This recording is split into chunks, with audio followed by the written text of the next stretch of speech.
Qué pena de esta, ¿eh?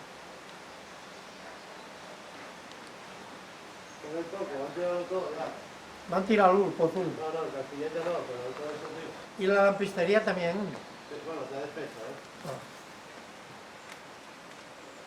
Dejemos velar.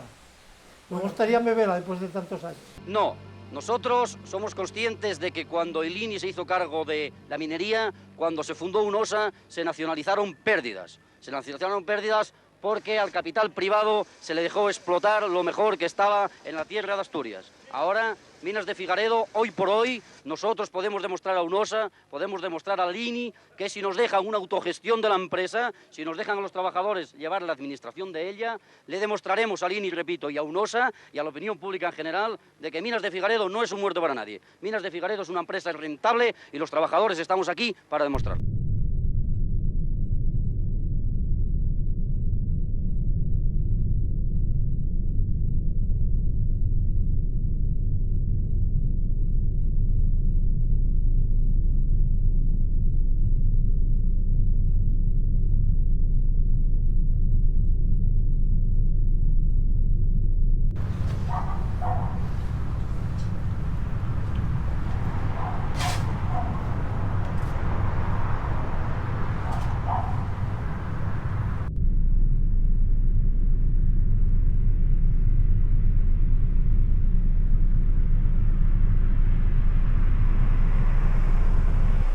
La aristocracia obrera y que aquí se desmovilizó.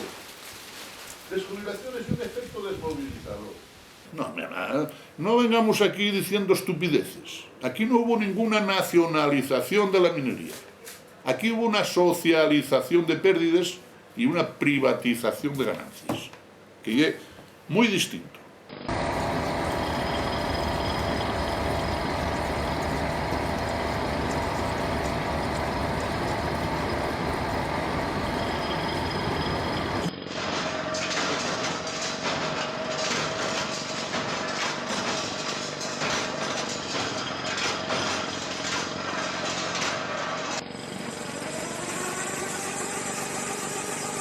Bueno, trabajadores cuando empezó el conflicto éramos alrededor de unos más o menos sobre 1.500 o 1.600 aproximadamente cuando empezó el conflicto. Todo el año 77 pues prácticamente fue un conflicto seguido. Las situaciones laborales eran muy precarias en cuanto a que no había precio de destajos, tenías que hacer, hacías tu labor a destajo pero luego tenían que te compensar, por ejemplo, los metros de avance o de tal, porque si no, no cuadrabas porque no tenían precio, estaban aislados desde hacía muchísimo tiempo. Entonces intentábamos negociar destajos, etcétera, etcétera, hasta que bueno, vino esta situación. Pero en el 77 pues estábamos, había que negociar un convenio que luego se firmó un laudo, hubo elecciones sindicales. Ya yo creo que las elecciones fueron al principio del 78 creo.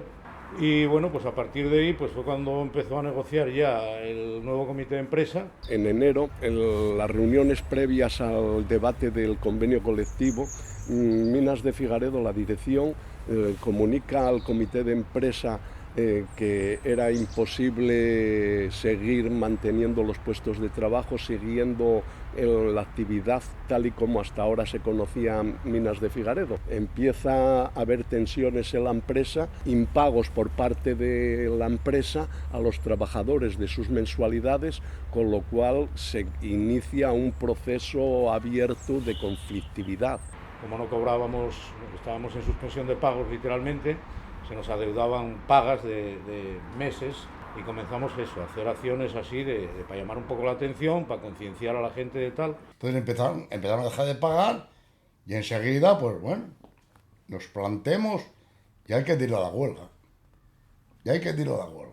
¿Qué quieres que te cuente? Huelga y con muchos problemas porque trabajaban en un mes, pues igual trabajaban 15 días.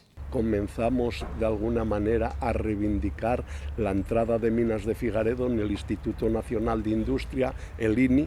Vamos, la reivindicación era la integración en UNOSA, luego la solución fue otra, fue la integración en el INI.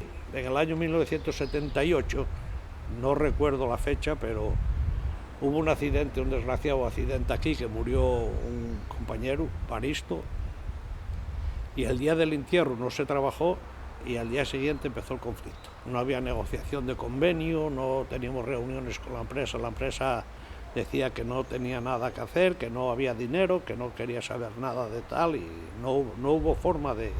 Eso era todo un conflicto con la mitad de la plantilla del Pozu prácticamente de baja laboral y el resto de trabajadores por aquí pues con continuas huelgas. O sea, los conflictos fueron sucediéndose pues cada nada, igual trabajabas 3 o 4 días, luego estabas otros 8 o 10 días en casa de huelga por ahí, cortando carreteres. Entraban a trabajar un poco para cobrar lo mínimo para poder seguir viviendo y volvían otra vez a la huelga. Que la empresa empezó a no pagar. Empezó primero con faltar material para trabajar, ya, trabajabas en pésimas condiciones.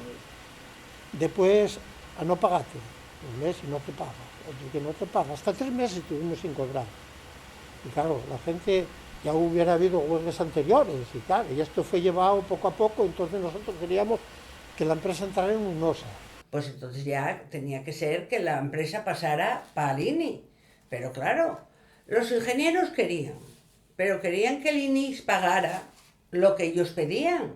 Los dueños, los ingenieros, que eran los dueños. Y entonces pues ellos decían, pues mientras estén trabajando nosotros pagamos lo que queremos y a nosotros no nos echa nadie. Sí, eran 3 hermanos, ingenieros. Aquí estaba, arriba era el Pozo San Vicente, porque uno llamado San Vicente. Otro aquí San Inocencio. Este pozo llamado San Inocencio. Tenía el nombre de los dos. Era una empresa independiente. Mientras le fue rentable, UNOSA se fundó porque era Hulleras, como tú sabes, era Hulleras de Turón, fábrica de Mieres. La Hullera española, el Estado se hizo cargo de eso para tapar agujeros. Es decir, ningún empresario deja una empresa si le es rentable. No le era rentable, cierre patronal. Y el no pasar a UNOSA, eso fueron negociaciones entre los empresarios y el gobierno, pero se comentaba de que era un pozo muy rentable y mientras que fuera muy rentable, los beneficios fueran para los figaredos. Y es verdad, le salía más barato traer el carbón de Chile y de Polonia con transporte incluido que lo que se extraía aquí. No decir, caer en el error, no, es que es más barato el carbón que traen de fuera, que traen a 4.000, ¿verdad? De Colombia, carbón de sangre, el Cerrejón, seguir trabajando, sacando el carbón por un bocadillo de mortadela, o en Sudáfrica en pleno apartheid, como me tocó a Nevada, y a mí estuvimos ahí juntos. Entonces, sí, a 4.000. Y aquí, dice, aquí 16, entonces traemos lo de fuera. Resulta que una vez que se ha roto la minería, resulta que ahora el carbón ese de fuera está el doble, ahora mismo, está el doble, a doble precio que lo que se salgaba, que lo que está enterrado y que hay mucho carbón de lo que está dentro. De tal manera que ahora el mayor pozo minero que tenemos es el de la Godmanchar en el museo. Y ya me parece una casa de putas.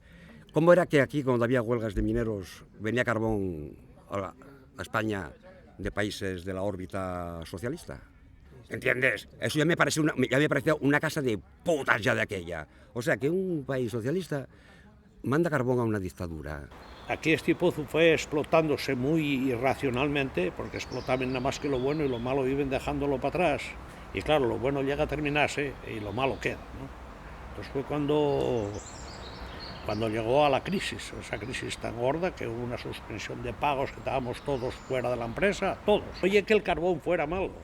Y es que el carbón era difícil de extraer. Capes de 60 centímetros de tal no les explotaban porque ellos costaba mucho trabajo la extracción del carbón de esos capes, eran muy incómodos para trabajar y eran males. Entonces tenían muchos capes y muy buenos todos. Y entonces, claro, había ahí una producción impresionante y los figaredos, mientras que estaban en esa rueda, pues para ellos iba como Dios. Y bueno, pues así fue hasta que llegó el momento de la crisis, porque en esta empresa había un documento que tenía alrededor de 107 kilómetros de galerías. Y para andar 107 kilómetros de galerías para extraer el carbón de allá arriba de Turón o de Barreo o de Paquí, que subían hasta Santa Cruz para allá, costaba trabajo. No crees que era tan fácil. Y bueno, pues fue cuando ellos prepararon esa crisis, que fue una crisis preparada por ellos, para que no hubiera convenio, para no nos pagar, para todo eso. los Figaredos, bueno, puede demostrarse de que había documentos que no sé si existieran, sino que recibían muchas subvenciones. Habían comprado varios tractores eléctricos y no había ninguno. Habían comprado no sé cuántos camiones y no había ninguno. Encauzábase este río todos los años. Eso es una documentación que rezaba en lo que se pareció después. Mules, claro, les mules hasta 4 días les hubo. De Asturias, yo creo que no hubo otro pozo que tuviera mules hasta tan arriba.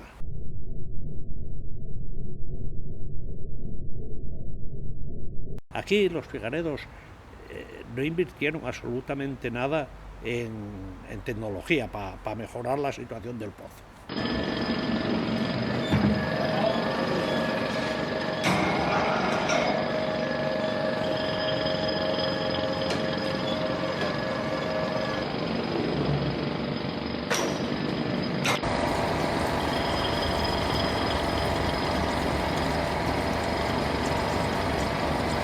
Era época de elecciones, el presidente del gobierno era Adolfo Suárez y bueno, por donde quiera que había un mitin, en Oviedo, en Moreda, en Mieres, en cualquier sitio, esos mítines eran siempre boicoteados.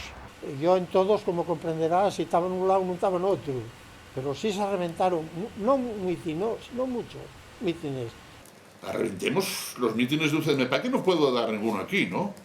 En una campaña electoral. Y vamos para allá 60, 70 personas, fuera aquí no, aquí hay que solucionar el tema. Lo primero que hay que dejar claro fue que el conflicto del Figaredo se presentó desde el principio como un conflicto muy difícil de afrontar. De hecho, había empezado el SOMA, UGT, con comisiones, pero el SOMA se descolgó a los 2 meses, de tal manera que tuvimos que entrar en juego ya desde el primer día hasta el último día las 2 federaciones estatales de la minería. Digamos personalizado en el compañero Manuel Nevado Madrid y yo mismo. Se planteó una suspensión de pagos y dejar la empresa a cero, y entonces fue cuando fue intervenida judicialmente. Y había un equipo que regía en el tema económico de la empresa. Entonces, aquí arriba había como unas 5.500 toneladas de coa aparcaes y esas vendiéronse un día en el Hotel de la Reconquista a unos empresarios vascos que se dedicaban a eso, y ahí se vendieron ese coa, que fue otro aliciente para poder seguir cobrando. Al no pagar, no haber arreglado unos convenios, no haber nada, el comité de empresa decidió hacer un encierro en cuarta planta, aquí en cuarta planta del pozo. ¿Por qué crees que se preparó el encierro? El encierro se prepara para trancar el pozo y que no entre ni Dios a trabajar. Estábamos en un conflicto terrible y los vigilantes y los capataces no paraba nadie. Y queríamos obligarlos a parar y no había forma. Y el encierro se preparó precisamente para que esta gente no entraran a trabajar, porque estaban ganando el jornal, mientras que los demás, por no hacer nada, mientras que los demás estábamos ahí metidos.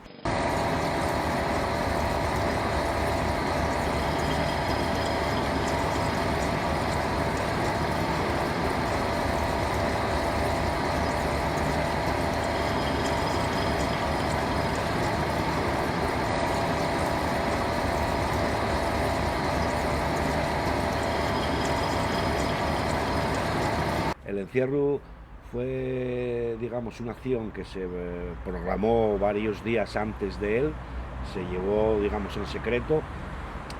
Lógicamente, solo unos cuantos éramos conocedores, y yo trabajaba en el Pozo San Vicente, el denominado Pozo Viejo, y entonces me encargaba un poco de transmitir arriba, pero después de entrar a trabajar, es decir, no se podía saber, porque si lo hubiésemos dicho con anterioridad, pues hubiesen cerrado el pozo y no nos hubiesen dejado entrar. Lo mejor que hacemos es venir mañana con el bocadillo a trabajar, normalmente como siempre, pero no salimos, nos quedamos adentro.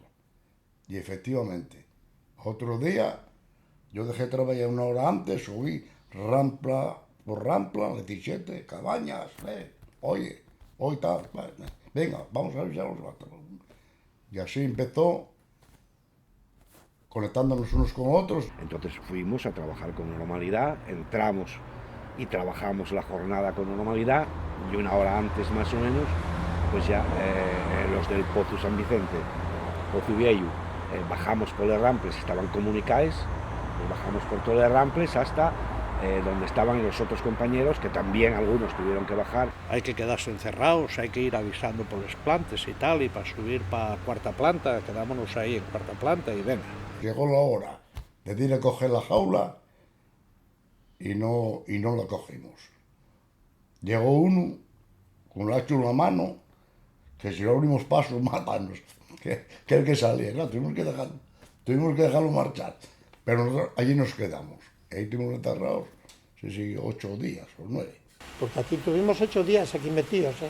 Bueno, al principio muy desorientado todo, porque no sabíamos muy bien cómo iba a ser, llevábamos como mucho el bocadillo del día, sin más, alguno podía llevar algo más, pero vamos, no gran cosa. Y efectivamente, con la ropa de la mina, mollados y tal, y quedámonos ahí a los 3 días, había gente medio muriéndose, porque era increíble cómo estábamos.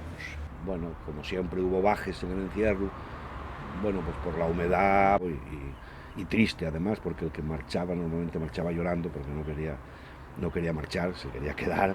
A última hora se sumaron también los facultativos y entraron otros cuantos más que se unieron a nosotros allá en los últimos días. Y encerráronse 100 y pico obreros. Yo no me encerré, porque yo estaba silicótico de aquella, no. Y porque un compañero mío bajó a encerrarse y no lo quisieron, echaron por fuera. Y durante el encierro, pues estuvieron comiendo fiambres, bajando fiambres y luego, eso quería decirlo yo, luego la gente dijo, no hay que bajar, yo salgo comida caliente, porque a fiambres nos va a estar siempre. Entonces había un restaurante ahí que se llama El Casino, el Casino de Figaredo. Hablamos con él y dijo, no hay problema. Y hicimos comida caliente. Un potaje, una olla grande que tenía él del restaurante, y yo tenía 127, iba a buscarlo con 127, y traíalo y bajábamos a la jaula para que comieran caliente los mineros. Y luego ya vinieron las mujeres de Cortina de ese pueblo y cocinaron ahí.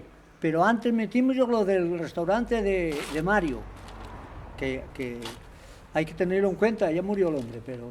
Las mujeres del pueblo, mi mujer estaba entre ellas, mi madre también, hasta mi abuela, que eso hay que agradecer a toda esa gente, porque yo creo que cuando nos encerremos, que nos quedaron a enterarse que estábamos adentro y que no salíamos, yo creo que alguna durmió solo con las sábanas, porque nos trajeron los mantes para arropamos, para que no pasáramos frío. Mantes había de todos lados, del pueblo los primeros, pero después aparecieron yo creo que de todo el entorno, por la Lena, Moreda, Mieres, de todos los lados, porque yo creo que se volcó todo el entorno. Primero fueron los del pueblo por el enclave, al enterarse de lo que pasó, ya sabes, la gente de los pueblos azótase, no tanto como ahora, que no sé, son despreocupados, porque no hay más que ver, que nadie se moviliza ni nada. Sí, estuve encerrado, 12 días estuvimos. Nosotros, para hacer las necesidades, pues íbamos a la mina, donde había un reguero fuerte, y hacíamoslos ahí, lavámonos ahí todos los días, y porque había como si fuera estilo de una fuente. Al principio, algunos a los 2 o 3 días salían, porque hablaban por el megáfono, con los familiares, con los chiquillos, los hijos y tal. Bueno, tocaban ellos un poco el corazón y empezaron a salir, algunos. Pero bueno, fueron 111 mineros, los que nos enterramos ahí. Estuvimos encerrados, yo tuve 2 días nada más, porque yo de aquí atrás de vigilante, estaban unos cuantos ya encerrados, y claro, nos arreglaba la cosa, y llegamos, tuvimos una casa de baño, y acordaron, dijeron, bueno, hay que, los vigilantes, tenemos que encerrarnos también para allá. Y dijo uno, dice, ir rápido, porque había un lampistero que se iba de esto. Y dijo, lo marchamos, porque enseguida este va para allá a dar la noticia, no nos dejan pasar. Y marchemos, y entremos en una jaula de ellos, una segunda jaula ya trancaron la jaula, ya no dejaron pasar más. Y bueno, cuando estuvimos ahí trancados, bajó un que llamaban Chuso, que estaba de vigilante en el embarque, dijo, no es bueno, mañana ya salís, ya está arreglado todo.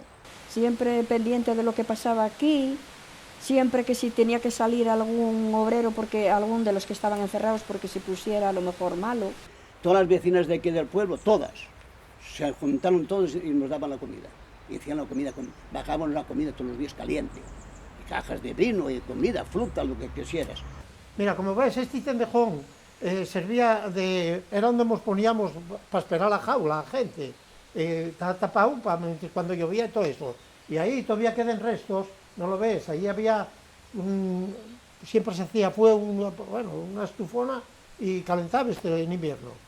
Entonces, cuando nos encerremos, pues las mujeres, o sea, prepararon ellos, la gente aquí, prepararon ellos aquí un tendejón, o sea, un tablero, y eso para estar guardecíes. Y aquí, con estufas, unas estufas que se hicieron en el taller, pues preparaban la comida para nosotros, y bajábamos la comida y la cena, pero en caliente, ¿eh? Aquí cocinaban un día garbanzos, otro día faves, otro día pote, lo que fuere. Y había un sinfín de mujeres que colaboraban todos los días y se relevaban entre ellas. Desde que venían a la comida, pues no venían a la cena, o viceversa. Y al desayuno también, pues bajaban café todos los días y bueno. Y después, claro, estaba el almacén de abastos, que era donde tenían la comida, que era ahí en donde la Casa Baños, en un cuarto, venían con ellos, porque la gente venía en viajantes y de casas y traían uno y otro, aparte de lo que daba la gente, desde jamones y de todo había. Pues estábamos aquí desde por la mañana a la noche. A ver, relevábamos, pero siempre veníamos a ver, pues siempre, enterarnos qué pasaba. Claro, pasábamos aquí el día haciendo la comida, después había que fregar los cacharros, venía mucha gente que te ofrecía, pues venían a traerte que si el pan, que si fruta, a traerte cosas para hacer la comida. Acercabas, ya salían obreros y cogían las potas y las bajaban a la jaula y para bajarlas abajo. Era todo donado por proveedores, pero es que no sé decirte quién eran. Y gente que venían, panaderos, venían aquí leche, aquí refrescos, aquí, yo qué sé, es que no me acuerdo, de todo lo de comer. De todo lo de comer la gente lo traía gratis. También sobró mucho y lo que sobró donáronlo a la gente más necesitada. La gente traía mantas para los hombres, para la gente que estaba en la mina. Hubo gente del pueblo que trajeron potonas grandes, porque claro, había que hacer mucha comida. Y bueno, el pueblo colaboró mucho. En aquella época se volcó toda la gente, pero el pueblo de Cortina mucho. Entonces, pues aquí venían las mujeres y aquí preparaban comida y bajaban aquí comida. Y aquí venían de Cortina, ya te digo, pues muchísimos. Y no solamente de Cortina, de para abajo también. Para abajo venía gente y de para arriba y tal. Sí, la gente de Cortina trabajaba todo en la mina. Trabajaba todo en minas de Figaredo. Y más venían, a ver, autocares de Gijón, autocares de Pola de Lena, Campomanes, todos esos pueblos de Cabaña Quinta. Todos los días fuera era un clamor de gente, manifestaciones multitudinarias.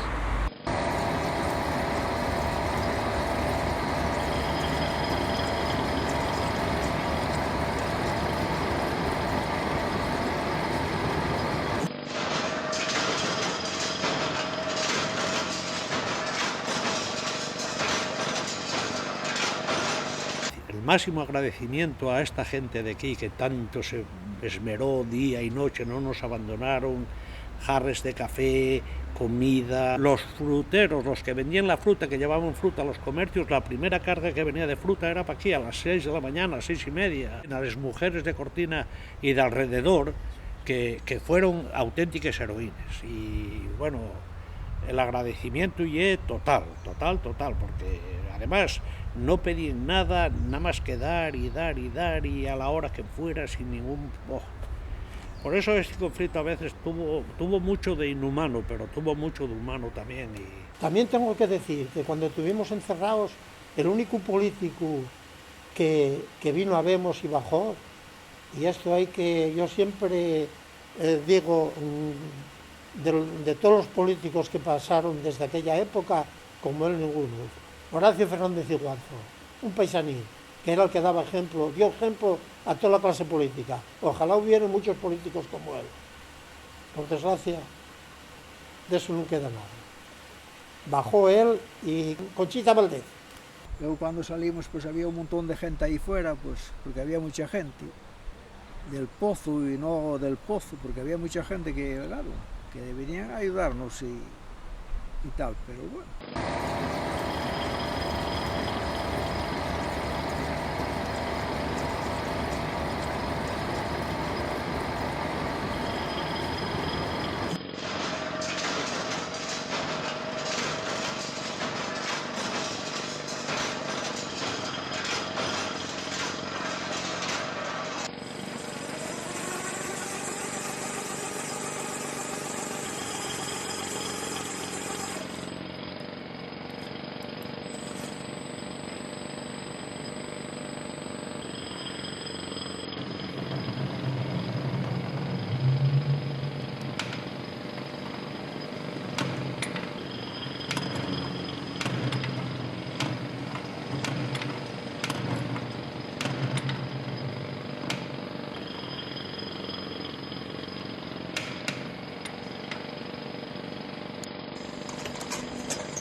Y luego, bueno, terminó el entierro. Eso no quiso decir que se acabó la lucha, porque luego la lucha continuó. Trabajábamos unos días y paramos otros tantos, porque había que cobrar algo, porque si no, ¿de qué vivíamos? Una huelga salvaje, porque claro, ya llegó un momento en que los sindicatos tuvieron que plantearse el tema de hacer un mínimo de mantenimiento, porque claro, era en contra nuestra también, se podían fundir las minas y luego no tener dónde ir a trabajar.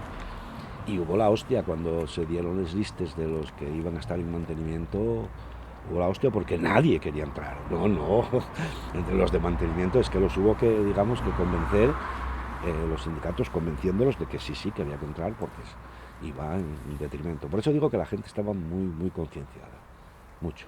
Hacia mediados de 1978, ya con plena conflictividad en el centro de trabajo, hasta incluso no haciendo labores de mantenimiento en procesos de huelgas de 15 días y tal, sin labores de mantenimiento, cosa que era peligrosa para los propios trabajadores a la vuelta al trabajo, y también que ponía en riesgo de alguna manera la continuidad de la empresa porque podía haber hundimientos y eso era suficiente para dar largas al problema y decir que la culpa eran de los trabajadores.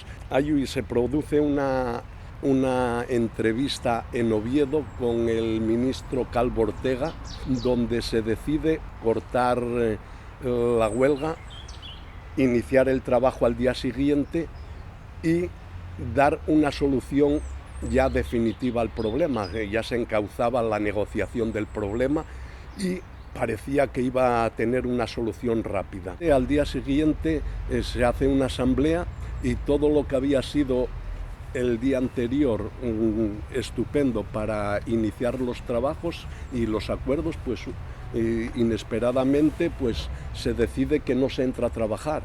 La asamblea, en vez de dirigirla hacia la incorporación del trabajo, se dirige claramente hacia otra posición y se desobedece claramente los acuerdos que habíamos tenido el día anterior, el comité de empresa, de empezar los trabajos y normalizar, y a partir de ahí iniciar un proceso de diálogo y de integración en UNOSA. Porque el ministro no nos trajo ninguna oferta ni nos explicó qué era lo que tenían pensado hacer, ni nada de nada. Fue una reunión totalmente informal, una reunión por cumplir un protocolo o un trámite o poco más, o sea que no hubo ninguna solución al problema que teníamos planteado.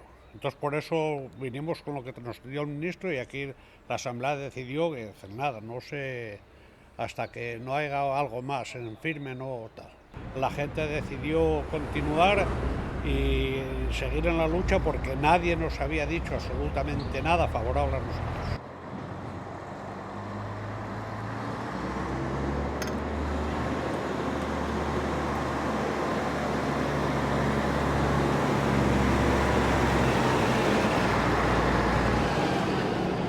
Bueno, pues aquello dio como lugar un cabreo tremendo por parte de Rodríguez Sagún, a la sazón ministro de Industria en aquel momento. Dijo claramente que aquella no era una actitud correcta y que, bueno, que se desentendía automáticamente del problema de Minas de Figaredo. Pues eso nos llevó otra vez a una situación de conflictividad, de más conflictividad y de incertidumbre por parte de los trabajadores.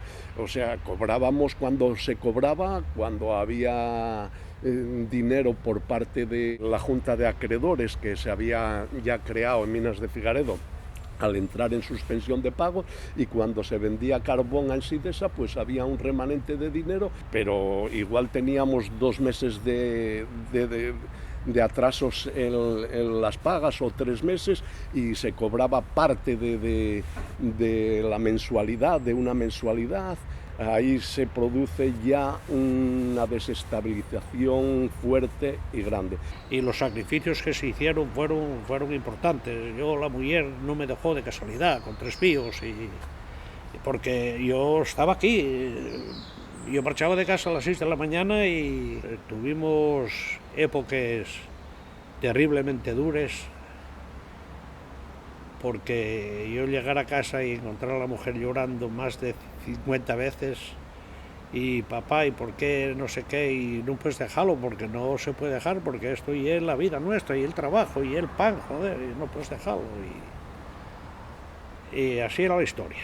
No mal de pasar hambre, pero de que el padre no estaba en casa, de que yo necesitaba una persona que me cuidara a los nenos, de que, claro, o sea, que se pasó bastante, que yo lo pasé muy mal, muy mal, muy mal, muy mal. Si tenía que comprar algo de, por ejemplo, unas sábanas que necesitara, digo yo, a ver si para el mes que entra no están de huelga. Él conmigo tenía muy poca confianza para contarme, porque él sabía muy bien que yo pues siempre estaba quitándole la razón. Porque decía yo, tú nada más piensas en hacer el bien a los demás, en que la empresa que funcione bien para que funcionen bien todos, pero tú no piensas en lo que tienes en casa. Es que si todos pensamos como tú, Mari Carmen, aquí no se mueve. Tenía que venir ahora para que viera lo que se mueve y lo que no se mueve, y lo que se movió alrededor. Ensidesa era el máximo consumidor de carbón de Figaredo, y para poder cobrar nosotros, para poder cobrar mensualidades, nos reunimos con el presidente de Ensidesa para que nos pagaran el carbón, en vez de pagar a 60 y 90 o 120 como pagar, que nos lo pagaran al contado para poder cobrar nosotros. Nosotros había meses que cobrabas 3 veces y encima se cobraba poco, pues cobrabas 2, 3 veces. Cuando había dinero, después de que el conflicto ya llevaba una temporada importante, la gente estaba económicamente agotadísima. Llegamos a hacer una caja de resistencia importante. Montamos la caja de resistencia esa, precisamente, para el que era gorrumbo, como decíamos, o esquirol, para que no tuviera la disculpa, subvencionar el rollo, ¿entiendes? Para que pudiera mantener a la familia, me explico, para resistir, por eso fue la caja de resistencia. Y fuimos por los pozos, fuimos por todos los sitios donde podíamos sacar algo de dinero, pues allí lo anduvimos. Los trabajadores de UNOSA se volcaron con el tema. Ullasas de Teberga fue también increíble.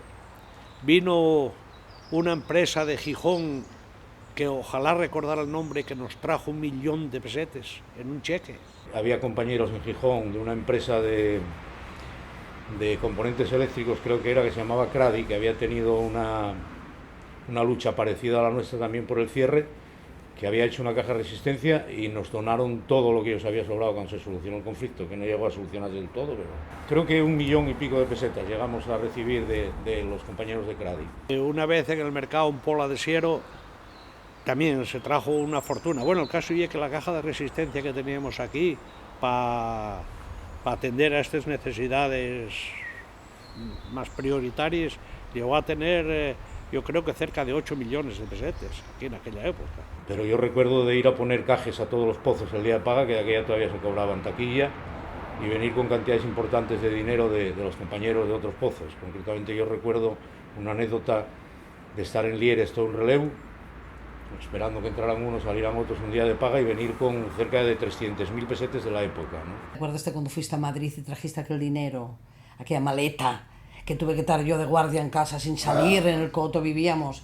Hombre, fue para allá, trajo un dinero para, claro, para repartir, coño, porque no vivíamos. Caja de resistencia. Claro, y resulta que él trajo aquella maleta, metían a mi casa, no puedes salir, tú tienes que mirar aquí, y Dios te libre que falte un billete aquí. De mí, claro, no teníamos dinero, poníame yo no puedo coger un billete. Dice él, como tal falte ni un billete, está contado, como tal falte ni un billete aquí, de nada. Bueno, ¿para qué quis más? Y yo para encima haciendo guarda en casa sin poder salir ni poder tocar nada. Aquella maleta, nunca se me olvida en la vida con aquella maleta. Pues esa caja de resistencia posteriormente solucionamos y sacamos de muchos apuros. Y eso fue bueno porque permitió que el conflicto siguiera funcionando. Fuimos a pedir al capataz que estaba en el exterior, ¿cómo se llamaba? Sergio. Fuimos a pedir, que era reacio, más reacio que todo, y díjonos que no nos daba ni un duro, pero que la familia que más necesitara la comida, llevarla al súper de Figaredo, que cargara todo lo que quisiera, que lo llevara, menos bebidas alcohólicas, que lo llevara y que lo pagaba él, y así fue, así lo hizo en 2 ocasiones. O sea que fueron anécdotas que al final sumó todo un poco, ¿entiendes?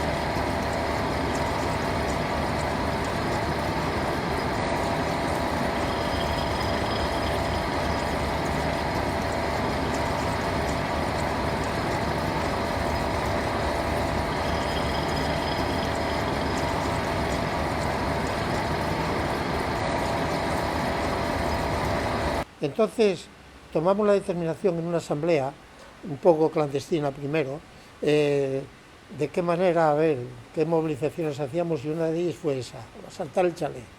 Entonces nos provenimos de provisiones, chorizos, pan, lates de conserva, todo lo que atropamos en sacos, fueron en 3 sacos para llevar para allá. Entonces yo fui el que dirigió la manera de llevarlos a la gente por conocedor de la zona. Bajamos por la vía al Vasco en Figaredo, cruzamos por Vigapiqueros, cruzamos los puentines del río, y allí donde el muro, ya hay muro que delimita la vía al Vasco con la finca del chalet, pues saltar por allí, por entre los sablanares. Entonces ya cogimos y a ver por dónde entrábamos, y logramos entrar por la parte de atrás a la cocina. Allí hay una escalera de caracol y subimos a la planta primera. Allí nos atrincheramos, pero nada, duró muy poco, porque una vecina de enfrente, de las casas de enfrente, que hubiera trabajado para los Figaredos, llamó rápidamente a la policía. Y claro, allí aparecieron geos y la de Dios. Y nada más que verlos venir allí, rápidamente Ferino, que en paz esté, un compañero de lo mejorcito que hay, era vigilante, pues al verlos venir y empezaron ya con les escopetes de tirar les boles y todo eso, no se ocurrió otra cosa que decir, no vengáis que tenemos dinamita. Me cago, aquello fue el acabose. Empezamos allí todos revolucionados por dentro, claro, todo acordonado aquello. Y ¿dónde está uno? ¿Dónde está otro? ¿Quién subió? Yo subí el pan, y coño, y los chorizos, dije, voy por ellos. Y a mí me cazaron ya arriba, y ya cuando iba a bajar para abajo, ya subían como galgos. Claro. Según digo, voy por ellos, siento decir, ¿dónde vas? Digo, yo por los chorizos. Y estaba rodeado de pistolas por todos lados, los grises, que aquella eran los grises. Empezaron a darme palos, ¿dónde está la dinamita? ¿Dónde está la dinamita? Dejáronme las espaldas de los toletes esos, les marques, para más de 15 días. Y menos mal que llegó el capitán de la Guardia Civil en aquel tiempo que había Mieres y metióse por medio, que si no a mí me pulgan allí, por culpa de la jodida dinamita, que era mentira, no había dinamita. Fue una cosa que dio por decir a Ferino, porque para que no, oye, para estar destrancherados. Entonces ya nos cogieron, acularon los GIS allí, ya nos llamaron para Mieres, metiéramos en el cuartel de la Guardia Civil para tomar declaración y todo eso.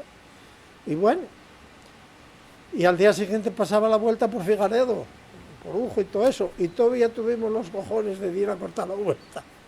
Cortemos 2 veces la Vuelta Ciclista a España. Bueno, yo cuando la Vuelta Ciclista no estuve en ella, y no estuve, no sé por qué,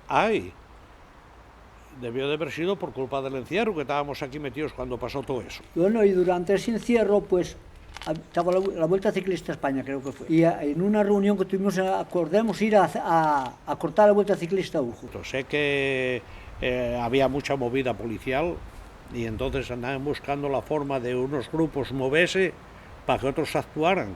El año que tuvimos encerrados, coincidió la Vuelta Ciclista también, y nosotros estábamos encerrados, y entonces íbamos en grupos unos para cada lado, pero íbamos perseguidos por como nos conocían ya, pero al año siguiente, que fue cuando lo del Chalito, eso, fue cuando pasó otra vez la vuelta, y bueno, pues hay que ir a pararla otra vez, y ya si no valía aquello tenía que valer otro, andábamos nosotros lo que fuere. No, la vuelta fueron educadísimos corredores y directores, fueron educadísimos, dijeron que estaban completamente de acuerdo, que si había que parar, que se paraba, que por eso no pasaba nada, y pararon. Pero hubo una movida con la policía impresionante, impresionante. Pues tirando trachueles por la carretera, llevábamos bolsas de trachueles. Y también metiéndose a la carretera para pararla, que casualmente en un recorte de periódico ves a un compañero como no queda uno, no voy a dar el nombre, porque agarrado en el puente de Ujo, donde se tira para coger la pista, como se agarra una idea y así el puñetazo. Lo de Pepín Montes, y es cierto, y lo de Peronín, enganchóse al pescuezo en policía y como si se hubiera enganchado una lapa, no había forma de soltarlo. O sea que había mucha tensión, había un nerviosismo impresionante. Después de pegarme la mano, sujeté el mosquetón o el fusil a un guardia y al sacudir tiró el tricornio, cayó. Y yo cogí en el aire y tiré a la carretera.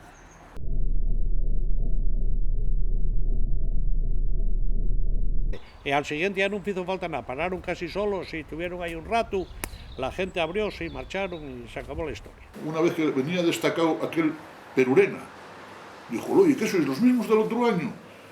Dijo, los mismos. Dijo, joder, pero cortasteis a los detrás, es que yo retírome este año y voy el primero, acababa la etapa en Pajares. Dijo, los detrás ya están cortados. Y ganó la etapa. A mí me mandaron a marchar un día de casa. Y dice, marcha porque igual vienen a verte de noche. Y tuve que marchar. Y así fueron las cosas, ¿no? La brigadilla andaban locos porque no sabían dónde íbamos a actuar. Si aquí cortóse la carretera de Trubia, fíjate dónde fuimos a parar, y salís de aquí, salían 10 o 12 coches, y unos para acá, otros para allá y otros para el otro sitio, y no sabían para dónde iban a tirar y volvíanse locos. Y después a lo mejor parecía la carretera, la autovía de Polarena a cortar. Normalmente todos los días, digamos, había una asamblea en el Pozo, a primera hora, había unas reuniones más pequeñas con gente, digamos, donde se programaba qué se va a hacer hoy, ¿no? Entonces, ahí yo tengo que decir que Avelino era un estratega total, él era, digamos, el que dirigía un poco absolutamente todas las acciones, y lo que hacíamos era eso, estrategia de guerrillas, ¿no? O sea, a lo mejor marchábamos andando pa' Turón, pues 100 personas por la carretera, por la orilla, y 20 iban y cortaban el tren en Figaredo, por decir algo, o se subían a un autobús y lo paralizaban. Vamos, todo con estrategia. Y es que hablar de cortes de carretera es muy porque durante el tiempo que duró la movida siempre hubo alguna movida en la calle. Pues era todo con estrategia, porque lógicamente la policía estaba muy pendiente de lo que hacíamos y a veces lo que hacían pues era eso, dividirse en dos, seguían a unos y entonces se despreocupaban un poco de los que quedaban aquí y marchaban 20 y la montaban en otro sitio. Movilizaciones por todos los lados. Llegamos a colapsar Asturias, en una palabra. Un día colapsamos Asturias, porque paramos la Renfe, paramos las autopistas, paramos todo. Bueno, de hecho salió en una cadena de radio y dice, especialistas los de Figaredo, no quedan Asturias. Claro, la necesidad llevaba hasta eso. Y gracias a eso pasamos al INI. O sea que movilizaciones hicimos les habides y por haber. Pues llevamos una motosierra y tirar madera y lo que se podía hacer. Pues había, a lo mejor que había en la cartera, en la orilla cartera, que había pues un montón de madera, coger la madera y a carretera. Vamos cada una muy gordas, muy gordas. Pero bueno, a mí no me pesa nada. Bueno, hombre, a ver, en ciertos sitios, ¿no? En ciertos sitios. Eso se copiaba un poco porque eso lo hacían muy a menudo en Cangas de Arcea. Como los mines estaban todos en tal, era mucho más fácil para ellos llevar una motosierra y cuando había la huelga, pues cortar un par de castañares o lo que fuese y echarles al medio de la carretera. Pero la mayoría de los cortes de carretera se hacía con cordón humano. Sin más, se paraba el primer coche y a partir de ahí un cordón humano en la carretera y punto, hasta que llegaba la policía y o te daba 5 minutos o te echaba hostias, dependiendo. La madera del pozo sí Sí, a ver, muchas veces, eso muchas veces, vamos. Eso muchas veces, de estar sin más en una asamblea y decir vamos a... Era una de las formas también que se utilizaba mucho para, digamos, distraer a la policía y un grupo de ellos marchar, pues a lo mejor para autovía o para otro sitio, armar otra. Nada más que hacíamos que venga a cortar la carretera, de aquí a Mieres no parábamos, a Figaredo nos cortaban, la policía por un lado, parábamos toda la autopista, armábamos la de San Quintín. Barricadas aquí, había ahí lo que lleve ahora la Casa Baños, aquella, ahí para allá había una plaza maera y un día pues estábamos aquí, nada, a cortar esta carretera, empezamos a tirar madera y sacamos vagones que había ahí fuera y viene una ambulancia. Me cago en la mar. Allí trabajamos como que sé yo para pasar la ambulancia aquella. La carretera aquí cortaron unas cuantas veces. Me acuerdo una vez que bajaba una ambulancia con un enfermo de arriba y entre la gente toda agarraron la ambulancia y pasaron, porque había podía pasar, agarraron la ambulancia entre todos y pasaron en el aire en el aire pasaron la ambulancia. ¿Qué te parece? Porque había ruedas y había madera, había todo eso ahí, pero agarró la gente a la ambulancia todos. Por ejemplo, una ambulancia, había que dar paso por donde fuera. Ahora un coche que esperar, igual que estábamos nosotros ahí, pero no por hacer daño al coche, sino porque que nadie nos escuchaba primero. Entramos por los ministerios, ya nos conocían. ¿Qué sois los de Figas? Sí. Eso era fundamental. Y había que saber negociar, o sea, la negociación, pero sin olvidar en ningún momento la presión. La mejor manera de lograr los objetivos en el movimiento obrero, claro, que se perdió la lucha de clases, la mejor manera es saber combinar esa lucha sindical en la calle, la lucha social, con la lucha política en las instituciones, que fue ni más ni menos lo que hicimos. Con el tema de Figaredo, lleguemos al Congreso de los Diputados, lleguemos al Parlamento, lleguemos a todos los sitios, a los regionales. Ayuntamientos están involucrados, como no, o sea, el Ayuntamiento de Mieres estuvo volcado con nosotros. Tuvimos manifestaciones, cortes de carretera, barricadas de madera y tal, bueno, hicimos todo lo que pudimos. No podías parar porque si parabas quedabas en el ostracismo, o sea, quedabas ahí en el olvido y se acababa la historia. Por eso alguien dijo que hubiera estado más tiempo el conflicto en el Ministerio del Interior que en los ministerios económicos. O sea, y en otra ocasión vinimos a Estipozu, vestímonos de mineros y marchamos andando hasta Oviedo. Bueno, la marcha se organizó como otra reivindicación más, ¿no? Bueno, fue una marcha importante, íbamos muchos, pues bueno, pasaba de todo, ¿no? Lo que pasa en una marcha de mucha gente, pues había de todo, había unos más lanzados que querían ir haciendo cosas por el camino, y otros que decían que se trata de llegar a Oviedo caminando y no de ir montando cirios, ¿no? Y hasta, bueno, alguno yo creo que sí ocurría el quemar, no sé si era la gasolinera de Algame o algo así de la que pasábamos. En la gasolinera de Fuentesilla, antes de llegar a Oviedo, allí teníamos un embudo hecho por la policía, y allí nos paró. Y hubo gente que estaba tan desesperado que fueron a la gasolinera ya tenían... Pasa que no saldría, pero querían prender fuego la gasolinera. Entonces estaba este periodista Ávila, y estaba Ávila allí. Entonces, en unas negociaciones que hubo con la policía, dejaronnos pasar hasta lo que hiela ahí, hasta lo que está ahora la Rotonda, y de allí ya nos llevaron a estar con el gobernador civil. Nosotros hicimos un poco de todo, a ciegues, la mayor parte de las veces a ciegues, porque no sabías qué ibas a hacer, pero las cosas luego salían como salían, y después venían a pedirte ayuda de una parte y de otra, porque nosotros éramos guerrilleros, auténticos guerrilleros, joder, estabas en la guerrilla continuamente. Y un conflicto ahí en Oviedo, en el Carrefour, yo recuerdo que aquí aquel día no se trabajó, y había aquí 2 personas del comité de empresa de Carrefour, coño, que no nos paguen, que estamos como vosotros, que no sé qué, si nos echáis una mano. Y como no se trabajó el alza que trajo a los obreros de Oviedo y de Gijón y tal, pues bueno, estaba ahí, montaron y llevó, los pararon en Carrefour, armaron una que aquello fue de pánico, llenaban los carros, azotaban por una parte para otra. Contábame Ramonín, el de Gijón, y dice, no metimos compreses, y después vino tinto y rompió 1 litro de vino tinto, y aquellos compreses parecía que estaban llenos de sangre, bueno, que fue horroroso, y claro, acabóse el conflicto inmediatamente. Hicimos también otra barricada que hicimos donde Talleres Román, que en aquel tiempo Talleres Román estaba también en huelga, porque no ellos pagaban, en supresión de pagos y todo eso, y estaban los probes. Y entonces salimos un día de noche de aquí, unos cuantos, 8 o 10, y fuimos a verlos allí, a la nave. Entonces yo dije, no tenéis cadenas ahí, preparáis una cadena buena que largue la autopista o unos cables para echar de un arcén a otro, agarrar a la valla, y unos bidones y todo eso, que mañana venimos todos, preparámoslo y hacemos ahí la cosa. Entonces, claro, vimos una cantidad de gente de la Virgen para arriba, para allá, en manifestación, desde aquí, con mujeres y todo, y la Virgen, las mujeres después dieron la vuelta.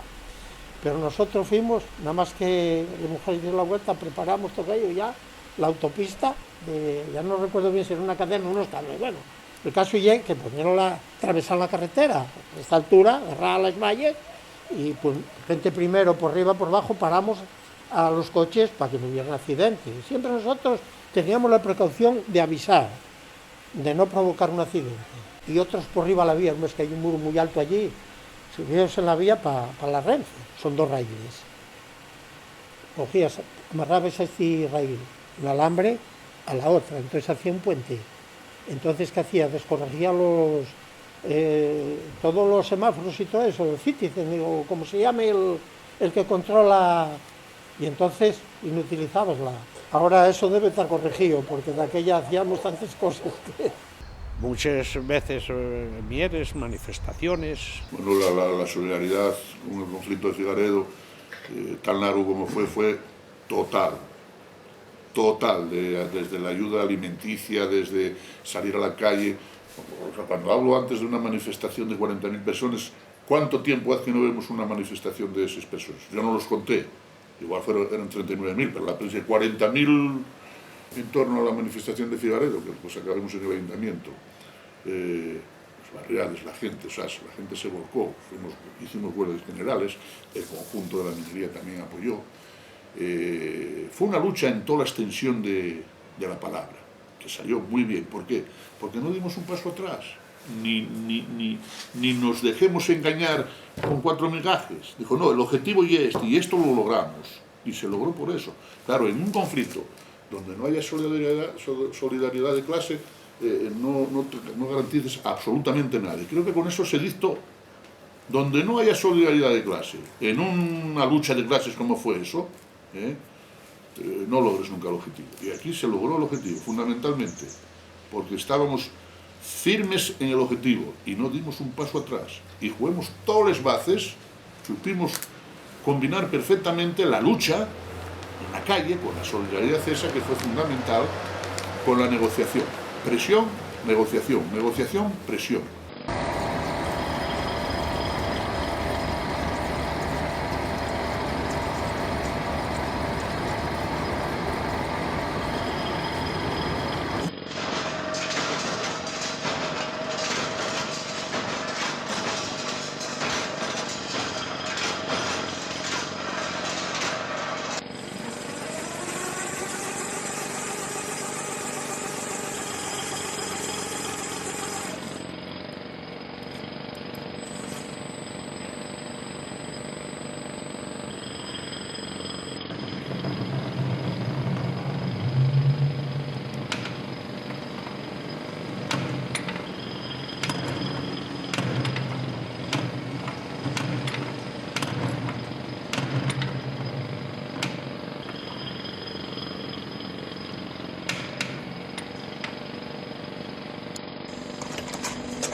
Había una manifestación, pues entonces ahí ya íbamos todas. Y resulta que salimos de casa porque íbamos a esperar la manifestación que bajaba de Figaredo al ayuntamiento. Cuando iba llegando al ayuntamiento, que sentimos pom, pom, digo, ay, mira qué bien, están recibiéndolos con voladores. Y dijo Mario, me cago en la... con voladores, ¿estás loca? Guárdate en un portal que son pelotes de goma, de pelotazos de esos de goma, dures, hasta hace poco tuve una guardada, dures, y pegaron, y yo no sé si pegaron ahí, no, un pelotazo, sí, pero él no sé si fue al hospital, si fue, y no quiso dar la voz de eso. No quiso dar cuenta de que con un pelotazo, porque claro, era que estaba metido en el...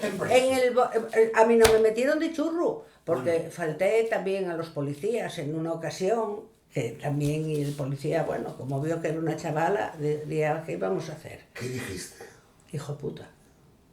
No, pero eso quítalo. Pasábamos y estaban, la policía, pues era un desmadre, mandaban como si aquí fuera la guerra, y por todas las calles había policías, y los policías pues a lo mejor eran más jóvenes que yo, o igual que yo. Y claro, cuando veníamos de que la manifestación, ahora cada uno para su casa, pues veníamos andando y ellos estaban como si viniéramos con la metralleta apuntando. Y yo quedéme mirando para uno y dije, pero qué hijo puta es. Claro, ¿qué íbamos a hacer? Aquel con la pistola y nosotros a cuerpo limpio. Y él quedóse como diciendo, iré por ella, pero no vino por mí. Nosotros íbamos al Cromato Figaredo y encontrémonos allí, íbamos una amiga mía que éramos como hermanes, juntos siempre. Y entonces tuvimos un conflicto allí que no nos quisieron despachar. Juntóse allí una mujer que era portuguesa, pero no fue cuando la conocimos, no sabíamos cómo se llamaba ni nada. Y mi amiga y yo, entonces protestamos, pusimos chules, protestamos, cabreámonos, fuimos para allá, para donde estaban las oficinas del Pozo, Figaredo. Yo en mi vida hubiera estado en aquella oficina ni nada de nada, donde estaba el ingeniero Figaredo, el dueño. Y entramos para allá al estrés. Subimos arriba, claro, había mucha guardia, coño, allí con pistolas, con todo, como guardaespaldas de él, ¿eh? Y no pudieron con nosotros, nos cogían por atrás, por delante, nosotros subimos igual a la oficina, enganchemos al ingeniero, cogíamoslo por aquí, entre los tres, cogíamoslo por aquí, insultándolo de todo peor, para arriba, y ahí, amigo, coño, el cabreóse mucho, normal, diría él, se van a pelear aquí conmigo. Y claro, tenían ahí tanta guardaespaldas, hombre, y que nos pusieron la pistola en el pecho y todos nosotros, que nos disparaban, y como tal no paráramos, que nos disparaban. Y resulta que nos querían quitar de cogerlo a él, y no podían. Nosotros era como si quedáramos colgados de él. Y él hacía así todo, nosotros como colgáis, como éramos tan jovencines, como colgáis de él y todo, y no podían con nosotros. Y ya te digo, no nos dispararon de milagro, de milagro, de milagro, sí, sí. Había mucha policía, mucha policía, mucha policía. Estaban aquí, y estábamos, por ejemplo, arriba, frente a esas casas, y una vez, acuérdome que, claro, estábamos todo aquello, y subieron, tiraron ellos para arriba, claro, nada más que tiraron para arriba, nosotras, zapatilla, ¿qué te crió? Y no sé qué más te voy a contar, que aquello fue toda una batalla, y que estaba siempre pues con las espaldas abiertas, siempre pendiente de lo que pasaba aquí. Aquí fue una batalla campal. La carretera esta, pues la gente de aquí de Cortina invadió todo eso, aquello, y me cago en a la policía ahí, la Guardia Civil, y dio tralla y dio ahí la hostia. Pero y era igual, y porque tiraban piedras, y tiraban, bueno, ahí había unas luchas prácticamente increíbles. A ver, que yo piedras nunca las tiré, pero también te digo que a lo mejor fue porque no pintó en aquel momento. Cuando eso ves que van a por ti, ya sabes lo que pasa. Estaba aquí la policía armada, y queríamos hacer una asamblea y no nos dejaron pasar. Entonces nos dejó el cura de Figaredo, la iglesia. Hicimos allí la asamblea y subimos para acá, andando, manifestados. Había aquí ya los que había más, después los que llegaron. Y aquel día fue un poco simpático porque aquel día los chavalinos del Instituto de Turón negáronse a ir a clase y vinieron solidariamente a estar aquí con nosotros. Y estaba todo eso lleno de policías. Y estos críos, críos de 15, 16 años, vienen por la vía y nada más que empiecen a esparderse, lo primero que empiecen a hacer es coger regodones de la vía y a la policía. Unos bombazos, aquello fue de pánico, hubo una carga terrorífica. Repartieron palos, no ellos importaba porque ellos también salieron dañados. Porque aquellos críos fue visto regodones así, me cago en... Y hubo una carga policial terrorífica. Entonces fue cuando nos cerraron la entrada. Y como también pura anécdota, también Juanín el Colorado, el que estaba aquí de tractorista, el de Ujo, estaba yo, estábamos unos cuantos, estaba la puerta de la casa baños cerrada y queríamos entrar dentro. Y rompimos la puerta. Pero claro, la gente nada más que rompimos la puerta, enfrente donde daban la cerveza y eso, estaba la chabola, los calderes y donde se dejaban los hachos y todo eso. Y la gente a coger hachos y a la calle. Fue de pánico. Bueno, aquel día no hubo una masacre aquí de puñetudísima casualidad.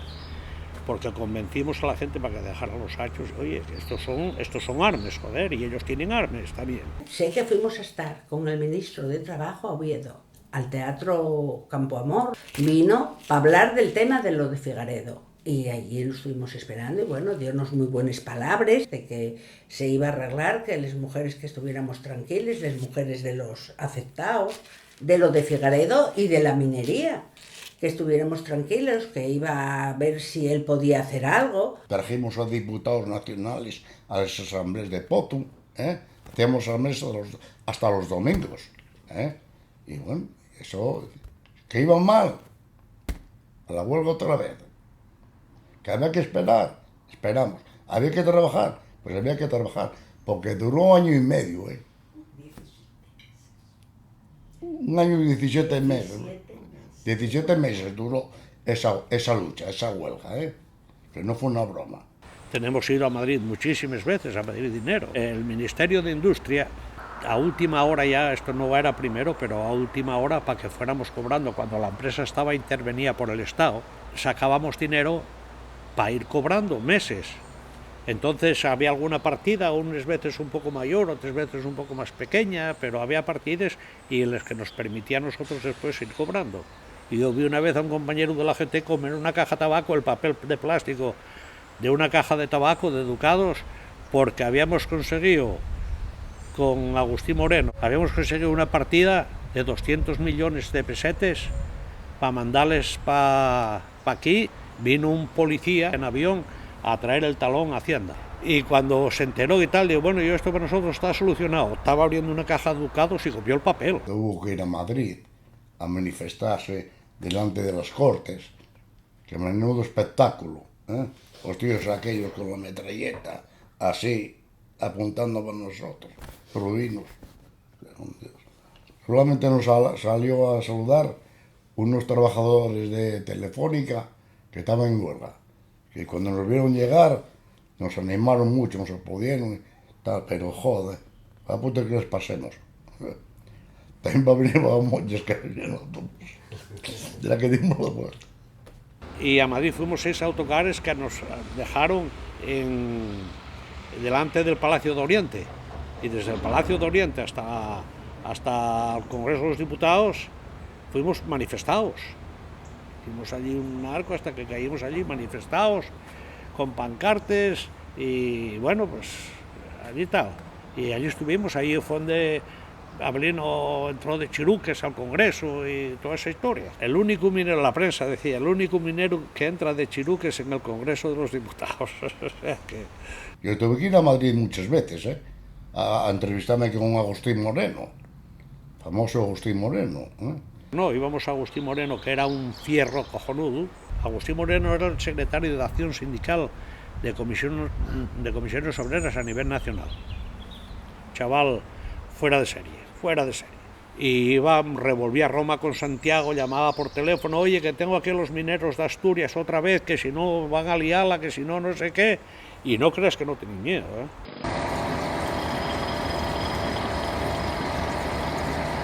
Hubo un secuestro. Entonces fue cuando el 2 de noviembre pues subieron al ingeniero al Castillete. Fue Argüelles, fue Florín, fue Hino y fue Belino. Claro, los 4 que subieron. Anteriormente Abelino García y yo fuimos a ver al gobernador civil para que interviniera en esto. Hablamos y dijimos que estábamos dispuestos a hacer acciones más duras. En fin, fue bastante considerado con nosotros, bastante amable, pero también dijo que no funcionaba con amenazas, etcétera, etcétera. Bueno, lo de siempre, ¿no? Y también pues había que pedir explicaciones una vez ya que pasó tanto tiempo, que por qué aquella actitud, por qué aquel desenlace que fue en la subida al ingeniero jefe José María Figaredo Sela al Castillete. Bueno, pues aquello por parte de la UGT fue, muy criticado, no estábamos de acuerdo con aquella situación en absoluto. En la oficina que teníamos ahí, los sindicatos, se planeó subir al ingeniero, bajar el ingeniero a la mina.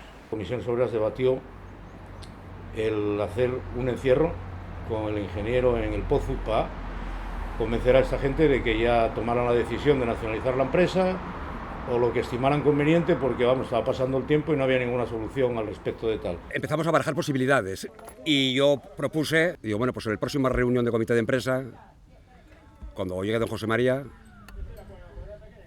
que nos acompañe al Pozo para abajo. Y nos encerramos el comité de empresa con don José María y hasta que no se solucione el conflicto no salimos de aquí tal, ¿no? Quedamos en eso. Deciden tomar esa decisión 4 personas, el resto nos abstuvimos, porque unos porque no lo veían conveniente, otros porque no sé qué. El motivo, pues cada uno sabe el de él, ¿no? Y que era, que eso que era una locura, que no sé qué y tal, pero 3 o 4 compañeros cometían una pared y pasaban por ella. Y así fue. A los 2 o 3 días tuvimos una reunión de comité. Había una reunión de comité de empresa por la mañana y ahí en esa reunión pues se plantea al resto del comité de empresa por parte de la gente que estaba dispuesta a tomar esa decisión. Y nosotros de alguna manera nos desentendimos claramente de aquella acción, no la comprendíamos, no la entendíamos. En el transcurso de la reunión se le pidió al ingeniero si estaba dispuesto a entrar con ellos en la mina y hacer un encierro para presionar a la administración central, concretamente en este caso, para que tomara cartas en el asunto y nacionalizara la empresa, que era lo que se pretendía. Llega don José María y yo solo dije a él, ¿no? Yo, don José María, acompáñenos que va a venir con nosotros para abajo al pozo. El ingeniero rechazó la oferta, por supuesto, y al terminar la reunión lo invitaron a ir con ellos. Y le dijeron, bueno, usted viene con nosotros para la mina. Y dijo, yo me voy a mi oficina. Y luego fue la odisea para sacar a don José María de allí, ¿vale? Que se cogía el pasamanos. Que no, que sí, que no. Y entonces cuando salíamos, agarróse a los barrotes esos que había en la escalera, agarróse a uno. Y bueno, tiraron por él, acariciarlo y tiraron por él. Es decir, tú imagínate la época clásica que un plebeyo le ponga la mano encima al rey. El flasazo que yo fue grande, ¿no? Yo me levanté, fui para él y lo cogí así por el brazo para que se levantara. Y acto seguido se levantó Florín, Hino y Belino, que éramos veintitantos. Y nosotros pues quedamos reunidos allí, bajaron los 4 compañeros con el ingeniero y el capataz detrás. Claro, tuvimos que hacer fuerza para que viniera. Un paisano de casi de 1,90 en el traje de esto que lo ibas viendo delante de ti, como se encogía, ¿vale? Posteriormente sentimos un poco de jaleo a la altura del segundo piso donde estaba la oficina del ingeniero y posteriormente ya lo vimos salir y cruzar el puente, que fue donde tuvieron un encuentro con el jefe de jurados de la empresa. Lo cogimos, tuvimos que sacarlo a rastro hasta abajo, que al llegar abajo estaba el guardajurado con el fusil y no le metió un ostión el fusil por el aire. Generalmente traían un fusil de tipo Winchester 30-30 o algo así traían, de cañón superpuesto, un rifle, como la carabina 30-30 poco más o menos, pero un arma de ese tipo. Al ingeniero deben meterlo abajo. La intención de ellos era bajarlo a 4ª planta, donde bien estaban cerrados los otros. Pero un capataz, creo que fue un capataz, fue y cortó la corriente. Para proteger a don José María. Avisó a la máquina y cortaron la corriente. Cuando llegaron con él a la jaula ya no había corriente. Para proteger al señor. Entonces optaron por subirlo allí al Castillete. Entonces no pudo bajar, entonces subieron. Y a partir de ahí pues fue donde tomaron la decisión de subir al ingeniero al Castillete. La subida del ingeniero al Castillete, para los trabajadores, digamos, en general, fue una sorpresa. Nosotros no sabíamos que eso se iba a hacer ese día, ni en ningún momento. Y estábamos en la jaula, metidos en la jaula. Y entonces ahí rápidamente decidimos eso, ellos. Yo al Castillete no subí porque yo pasaba ese rollo. A mí me aterroriza la altura, el rollo era la mina abajo. Salimos y ahí lo decidimos. Digo, bueno, pues nosotros vamos para el Castillete, con él para arriba, y tú muévete, que aquel día fui a entrevista al gobernador civil y tal, y mover a los líderes políticos y sindicales para que vinieran ahí a echarnos un cable. Ellos ya estaban subiendo para arriba, Con este compañero estuvimos luego toda la tarde, porque no lo detuvieron hasta que bajaron los otros del Castillete, o sea, las 9 horas que pasó, estuvo por aquí tranquilamente con nosotros. Estuvimos ahí negociando y tal, y empezaron a llegar los sindicatos y tal. Pues toda la tarde aquí, contemplando, parando, pues hablando con la gente, con los compañeros que vienen de comisiones, tratando de explicar a todo el mundo lo que pasaba. En principio la intención era bajarlos a la mina. Igual hubiese sido también peor, porque yo creo que estábamos trabajando, con lo cual a lo mejor al encontrarse con los compañeros, que estábamos todos bien cabreados, y el ingeniero allí, el ingeniero que no era solo el ingeniero del pozo, sino que era uno de los hermanos dueños del pozo, bueno, pues igual era un poco más gordo, ¿no? Y fueron 8 o 9 horas que estuvo ahí arriba el... No recuerdo si era Gerardo Iglesias, que era el secretario general del PK, vino para intentar convencerlos de que desistiesen de la posición. Y ellos no desistieron, por descontado, y bueno, hubo también un poco de lío con el partido, porque claro, el partido le parecía que era un poco exagerado, ¿no? El tema era que al final se los trató de secuestro y de la hostia, vamos. Subieron al Castillete y allí tuvo, yo creo que sería sobre las 12 de la mañana o hasta las 8 de la noche. Ahí tuvo.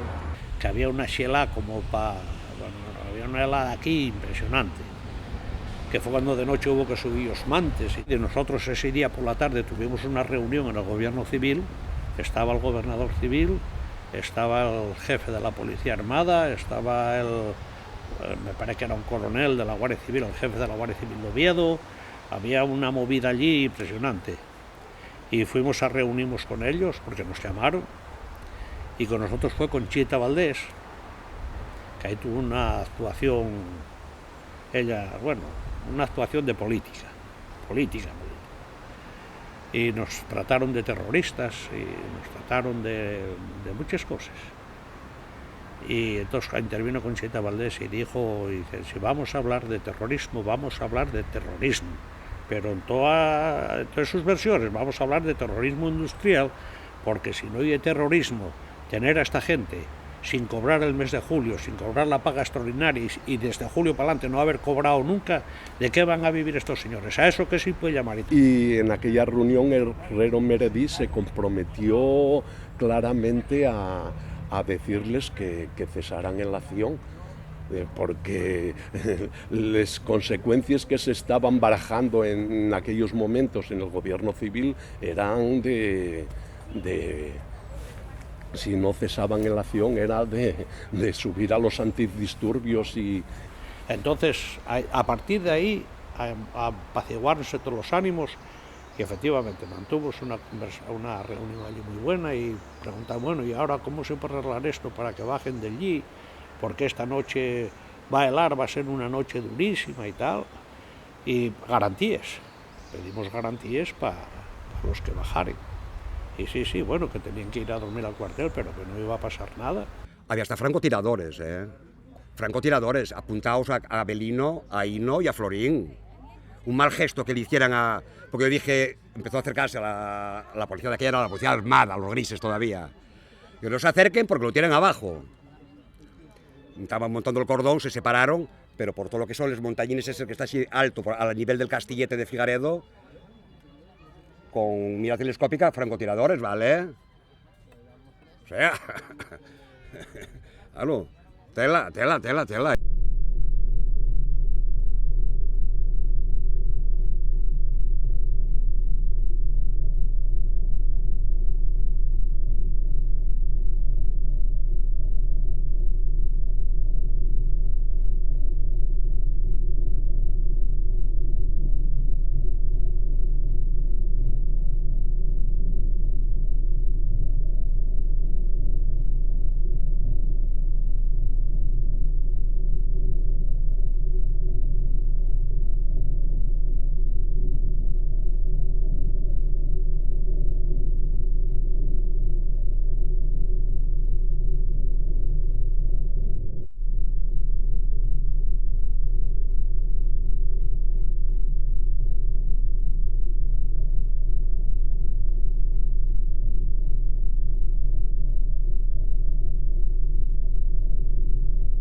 Y con la incertidumbre pues de no saber efectivamente en qué iba a acabar la cosa, porque esto estaba completamente tomado, había hasta francotiradores, según me llegaron luego informaciones y tal, que estaban por ahí, vamos, escondidos, pero cubriendo con sus miras el Castillete, porque bueno, en resumidas cuentas, todo el mundo estaba con el arma en la mano porque no sabíamos qué podía pasar. Vamos, el despliegue de fuerza fue brutal. Bueno, la impresión que daba era terrible, la gente abajo se escuchaba de todo, ¿no? Luego la Guardia Civil, vamos, estaban apostados en ciertos sitios con los fusiles preparados para disparar, vamos, o sea, daba miedo, porque yo pensaba que en cualquier momento pues se los podían cargar. Estaba arriba, acuérdame como ahora el día que lleguemos aquí, subieron y el fruta para arriba, estaba comiendo la manzana y agarró el músico y tiró a la gente, lo tiró el músico, el ingeniero, pero agarró el músico de manzana. Estaba más tranquilo que su madre ahí arriba. Después de que estaban arriba, muchos decían, tiradlo abajo, pero ¿cómo lo iban a tirar? Oye, tú piensas que hacen madre de Dios, tiradlo por la espalda, tiradlo abajo del Castillete. Y claro, ¿cómo lo iban a tirar? Oye, tirailu. Eran muy guapos los que estaban abajo decir tirailu. Pero no, y el mío, que era muy azotado, decía, me cago en tal, cogémoslo y tirámoslo. Pero yo pienso que lo diría por decir algo, porque no, él eso no lo hacía. Pero bueno, sí, eso ocurrió también. ¿Por qué no tiraron abajo? ¿Por qué no tiraron al ingeniero abajo? No. Mira, más llegar allá al capitán de la Guardia Civil, estás detenido, ¿eh? Yo ya lo sabía de sobra, Yo sabía las consecuencias, me importaban 3 cojones, ¿no? Hasta que vino un abogado de Comisión Obrera que se llamaba José Ramón Herrero Beredí, cuando a contactarnos todos bajaron. Y claro, aquello la verdad no había salida, aquello no era... ya estaba, ya la movida, el follón mediático ya estaba dado, ya no tenía más sentido. Pues yo era que negociaba entre ellos y las autoridades y tal, pasa esto. Dijeron, mira, que bajen y tal. Para abajo y tú, y automáticamente ya para... Bajaron, claro, ya esposados y presos, ya fueron de allí presos, los 4. El día 12 de octubre habíamos ido a Boñar a la feria de Boñar y había comprado un jersey muy guapo, muy guapo. Y aquel día Hino marchó a trabajar con aquel jersey y a mí extrañóme mucho, porque era un jersey precioso, un jersey muy guapo de invierno. Dije yo, madre, estoy a trabajar con el jersey mejor que tiene. Marcha a trabajar con él, vaya cara que tiene. Pensélo yo para mí, pero no lo dije a nadie. Cuando me avisaron que el jersey que lo llevaba para subir al paisano al Castillete. Porque él sabría algo y a mí no me lo había dicho. Coño, ese jersey, pues tú si tienes en casa un jersey guapo que te gusta, en aquellos tiempos era para los domingos. Fue para la cárcel con el jersey, sí. Dije, ay, Dios mío, ¿y el jersey? Porque aquel día marchó con el jersey nuevo. Y claro, fueron directamente para el cuartel. Pero al día siguiente de estar en la cárcel ya fue uno del comité de empresa a verlos, para preguntarles si necesitaban alguna cosa o algo. Y claro, las mujeres tiraronse encima a nosotros que a ver que había que sacarlos de allí, claro, como lógico, como locos. Había aquí viviendo un guardia. Y ya me dijo el guardia, díjome él, porque yo al primero que recurrí fue al guardia, dije yo, mejor lo sabrá él. Y dijo, todo esto, que es todo política americana, todo política. Y dije yo, bueno, pues si pedir de comer y pedir política, vaya plan. Bueno, a partir de ahí, pues él estuvo preso. Allí íbamos de comer y llevábamos para toda la cárcel, porque dijo Mari Carmen, una vez que fui a verlo, y cuando nos vio dijo, ay, Mari Carmen, a ver si nos traéis de comer, porque aquí hay mucha gente que está pasándolo muy mal, pero ¿de comer el qué? Dijo, mira, de esos pimientos rellenos que hace tu madre tan ricos con carne, y de ese Starkis que hace con galletes. Y bueno, dije, bueno, anda, y allí lo comieron y allí lo festejaron. Mi hombre era un hombre... Pues qué te voy a decir, era muy humano, demasiado, para la gente de la calle, con una humanidad fuera de lo normal. Y bueno, nada, allí estuvieron como los reyes. Claro, la primera semana pasaba volando por la novedad. Nos pusieron el estatus de presos políticos, me parece, políticos sindicales. Y claro, todos los presos, todos dándonos cuartel, y encima, todos, cuando queráis que montemos aquí un destrozo, lo desmontamos para que... Todo, solidaridad total, ¿vale? Había habido un motín hacía poco y entonces nosotros estábamos en la galería de los presos políticos, pero nos dejaban andar por todas las partes del talego, ¿vale? Conocía a uno que había sido compañero del Lute, te contaban historias, claro, y una semana lo vas llevando, pero una persona que tenga inteligencia, digo, ¿y cómo sería esta gente que estuvo 14 años? Es horrendo, tío, es horrendo. De noche nos poníamos a cantar en la celda de la Internacional los 4, ¿vale? Los funcionarios todavía eran funcionarios, que era recién muerto el primer gobierno del Suárez. Cuando llegaba el funcionario a abrirte, quería que te pusieras firme, nosotros en la cama. Llega uno que iba de chuleta, estábamos en la cama y de golpe, para tocarle los cojones, nos pusimos firmes en pelota. Y nos llamó secuestradores.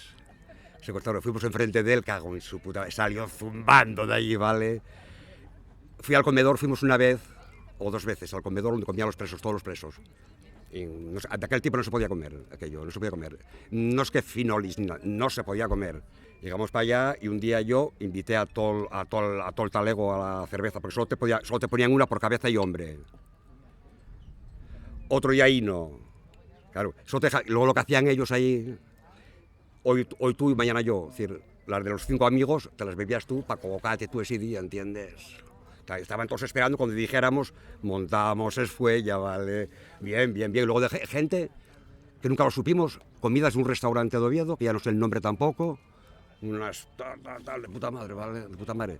Pasta también, que a veces yo no sabía dónde nos venía, siempre, en el sentido material, increíble. Y luego tú no sé si sabes que había manifestaciones alrededor de la cárcel pidiendo nuestra libertad y tal, que nosotros lo veíamos desde dentro. Claro, la celda, éramos 4, y las celdas de la guerra civil, o sea, la taza al váter ahí con chambrosa y el que quería cagar, e intentamos no lo hacer porque luego había que podía salir al váter público, pero había veces que podían apretarte las clavijas, o sea, es decir, era denigrante, claro, evidentemente. Todavía pintadas, claro, ya no me acuerdo de los textos de presos políticos que habían estado allí en el pleno franquismo, ¿no? Uno me lo decía, qué valiente fuisteis. Yo no vi valentía para ningún lado. Yo la etiqueta ahí no la meto ni de valiente ni de valiente. Conciencia. Y si somos los representantes de los trabajadores, somos los que primero tenemos que pringar, nosotros. Nosotros somos los que tenemos que pringar. ¿Me explico? Somos nosotros. Te jode. Un día llamó nuestro gobernador civil que iban a soltarlos, que iban a dejarlos libres. A los 21 días, pues mandaronlos para casa, sin sueldo, sin seguridad social y sin carbón. La verdad es que no hubo una condena en firme. El que se volcó muchísimo ahí fue Herrero Merediz, el abogado. Ahí se volcó increíblemente. Bueno, o sea que no hubo ninguna sanción, y no la hubo porque ahí hay que reconocer lo que los fijaredos no quisieron tirar.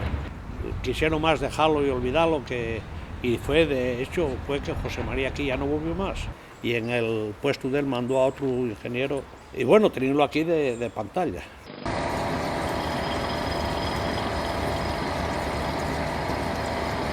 Una vez despedidos, nos apuntamos a lo que era el INEM de aquella. Nos aconsejaron que nos pagaban de la caja de resistencia. Digo, bueno, pues si nos pagan de la caja de resistencia, renunciamos al paro, a cobrar lo del paro, ¿sabes qué te quiero decir? Y estuvimos cobrando de la caja de resistencia casi 2 años. Estando mi marido sin trabajar, porque no tenía seguridad social. Me lo arregló una comadrona que había, que estaba casado con un hermano de Rodrigo el pescadero. ¿Cómo se llamaba? Elena me lo arregló para que diera luz en Murias, porque yo de aquel entonces, si no había empezado a trabajar, ahí lo sé yo, y no tenía seguridad social. Y fui a dar a luz a Murias. Pero por eso te digo que David nació en el año 80, David, y en mayo, y no trabajaba todavía. Y después, pues yo creo que empezó a trabajar en junio. Tuvimos también varias acciones en Madrid. Porque nosotros fuimos una vez a Madrid y nos encerramos en la Escuela Superior de Ingenieros de Mina. Estuvimos allí encerrados, comisiones obreras y nosotros. Y era una imagen y pedimos permiso para hacer una visita, porque si no te dejan entrar. Diéronnos el permiso, el director de la escuela, y el ujier que andaba por allí fue el que bajó con nosotros por los mines. Tenían unos ramplines en esas galerías allí montadas, muy guapes, todo. Y cuando estábamos bajando, digo, bueno, mire, nosotros somos mineros asturianos que venimos a encerrarnos aquí. El paisano casi se desmaya, casi se muere. Después nos desalojó la policía y comisiones marcharon. Dijeron que habían cumplido su tal y que marchaban. Nosotros nos quedamos, al día siguiente nos encadenamos en la Castellana, y en aquel encadenamiento estuvieron presentes también mucha gente del Partido Socialista. Tengo ahí una fotografía. Esto fue un sábado y el domingo fue portada del País, el encadenamiento nuestro. Estuvimos 2 horas allí y había una anécdota curiosa que, digo, bueno, aquí van a meternos un par de tiros aquí, 2 horas cortando la Castellana, y vengan los coches pitar y pitar y pitar. Resulta que había un guardia de tráfico allí y no acababa de joder, aquí vamos a estar, ya está, el objetivo está cubierto, las televisiones, la cabecera del País, de todos los periódicos. Ahora, a ver, estábamos amarrados, encadenados, Y aquel guardia no... Después nos explicó que era compañero de la UGT, que no llamaba para que no nos tal. Dijo, joder, pues estás haciéndolo al revés, joder, tenéis que haber llamado para tal. Bueno, total, cortáramos las cadenas y lleváramos para la Dirección General de Seguridad y ahí tuvimos 4 días. Fue a sacarnos Nicolás Redondo y Felipe González. ¿Cómo son las cuestiones, Y a partir de aquel momento ya, yo creo que ya fueron los coletazos finales de la reivindicación, porque, vamos, nos pidieron la presencia de los sindicatos en el Parlamento, la Comisión de Industria, para de alguna manera informar a los diputados que iban a votar la ley de integración en el sector público, el punto de vista de los sindicatos, cuál era y tal, bueno, tener un poco de información. Estuvimos Eladio, el de comisiones, y yo hablando sobre la situación que se vivía en Minas de Figaredo, informándoles. ¿Por qué se exige con tanta fuerza la integración en UNOSA? Bueno, pues eso es una cosa que es clara. Vivimos en un entorno social, vamos, en pleno corazón de UNOSA. O sea, estamos rodeados vivimos en una cuenca donde precisamente la componen en toda su mayoría trabajadores de UNOSA. La diferencia salarial es bastante amplia y eso conlleva que los trabajadores de Figaredo pues exijan, como se exigió en su momento, pues la integración en la empresa nacional UNOSA. Fuimos por UGT Ramón Moncada y por Comisiones Obreras yo. Yo llevaba, estaba frío como su madre, y yo llevaba una trenca que tenía fuerte, forrada. Y yo quitéla allí, estaba caliente, quitéla y puse encima de una mesa que había allí, una mesona allí, redonda, grande y tal. Cuando llega una mujer allí y dice, oiga, ¿de quién es esto? Y digo, mío. Y dice, ¿qué pasa? Y dice, ¿usted sabe dónde lo tiene? Y digo, no, encima de esta mesa. Era una mesa que había regalado la reina Isabel II, no sé quién, su madre, y la regaló. Bueno, una auténtica joya, y la michita.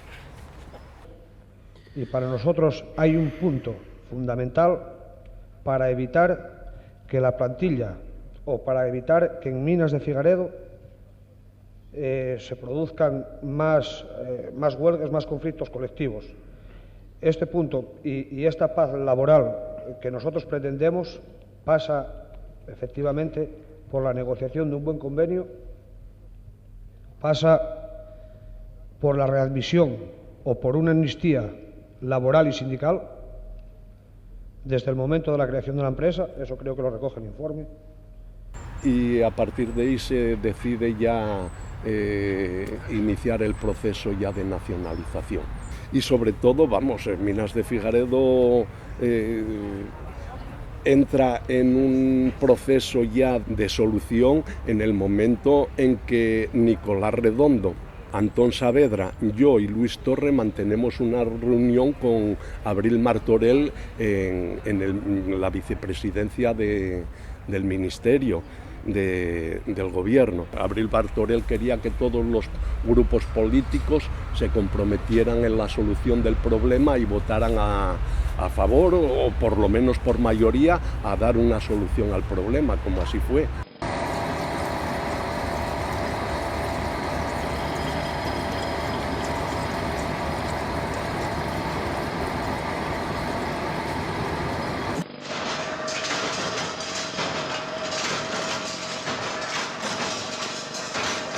Pero hay que decir que al no pasar a UNOSA y al ser del INI, ahí tuvimos una ventaja porque negociamos convenios diferentes, totalmente diferentes a los de UNOSA. Fue cuando se formó la dirección de la empresa y empezamos, si en abril se nacionalizó la empresa, en mayo ya estábamos negociando el primer convenio a nivel de INI, y fue un convenio que se hizo a nivel lineal para toda la gente, porque estábamos muy desfasados, económicamente estábamos muy desfasados. Y bueno, empezó la cosa a surgir y surgir y surgir, y fue para adelante. Cuando no pasaron mucho tiempo, los trabajadores de Minas de Figaredo, no solo aparte de tener una paz laboral consistente, estábamos por encima, económicamente, por encima de muchísimos de los pozos de UNOSA. Vino una dirección muy dispuesta a a la negociación, empezó a salir mucho carbón, empezó a mecanizarse, que aquí no había nada mecanizado, empezó a mecanizar la empresa y la empresa empezó a funcionar. Cuando se nacionalizó la empresa, nosotros hicimos un documento para negociar con la dirección, con la nueva dirección, en que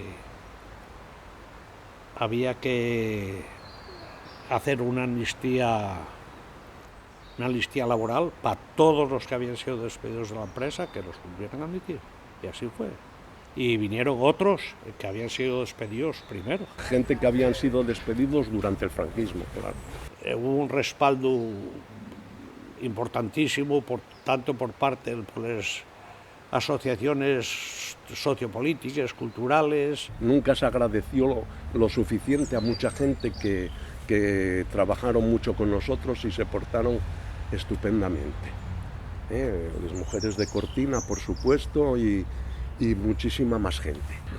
Gente que estaba al frente de instituciones y gente que peleó mucho. Por ejemplo, Horacio Fernández Iguanzo, una persona a la que yo realmente admiré y le estoy eternamente agradecido, colaboró en el proceso de negociaciones en el Ministerio de Industria con Rodríguez Sagún primero y después con Carlos Bustelo, y él favoreció todo lo que pudo el proceso de negociación. Saavedra y Nevado Madrid fueron los que eran los secretarios generales de las federaciones de industria de la minería en aquellos momentos, por parte de comisiones y por parte de la UGT, y vamos, fueron las dos personas que más batallaron junto con nosotros por dar solución a este problema, que fueron tremendamente dispuestos, trabajadores y muy dispuestos a dar una solución. Estuvieron siempre a disposición nuestra, de los trabajadores de Figaredo. Después hubo otras personas que políticamente eran diputados en aquellos momentos y que colaboraron con nosotros muchísimo, como fue el caso de Abelino Pérez, como fue el caso de Fernández Iguanzo, como fue el caso de Emilio Barbón, Jesús Sanjurjo, Luis Gómez Llorente. Estuvieron muy pendientes de nosotros y siempre ahí apoyándonos y abriéndonos las puertas del Congreso de los Diputados para abordar a algún ministro en alguna sesión parlamentaria que hubiera. O sea que fue una lucha prácticamente sin cuartel, no había forma de parar. Y bueno, pues, ahí fue donde creo que estuvo la victoria, porque al final ganamos y pudimos trabajar, pudimos seguir funcionando como personas, cobrar puntualmente y, oye, tirar para adelante con las familias. Y que fue pues un sufrimiento muy grande. Pero bueno, salimos de aquel embarullo, de aquel barullo tan grande, que yo pensé nunca haber salido, fío. La experiencia que saco fue que una lucha durísima, con unas consecuencias muy buenas. Yo conocí gente, comercios, de allí, donde los mineros apuntaban, deben apuntar allí. Eso es parte de esa solidaridad, porque claro, la gente tiene que comer, pues si no te rinden por el hambre. Y eso es digno de admirar. Pero eso era porque estaba el pueblo en una piña, porque sabían que lo que logramos. Mira lo que está pasando ahora, cuántos habitantes tenía Turón y cuántos tiene ahora, por el cierre de las minas. Que no hay carbón en Turón, la zona más importante de carbón, desde la Cortina hasta arriba, hasta donde estaba el Esquil. ¿Cuántos habitantes hay ahora? ¿Cuántos hubo y cuántos hay ahora? Entonces quiero decir que el conflicto de Figaredo, la gente lo asumió, la gente del pueblo, sabían que si no funcionaba Figaredo, aquello se iba al garete, como ocurrió ahora con Figaredo, con Santa Bárbara, con San José, con todos. Que se entere la juventud lo que estamos luchando y lo que estuvimos luchando todos antes, y ahora seguimos luchando también para que ellos puedan vivir y que tengan los derechos todos que necesiten. Porque se acaba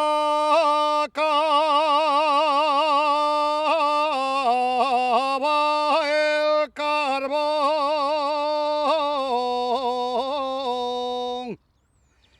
están llorando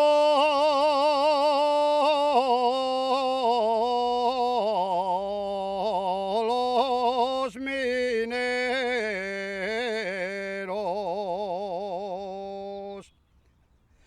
están llorando los mineros.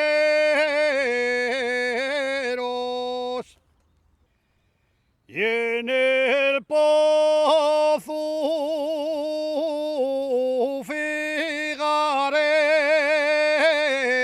Figareo ya no se oye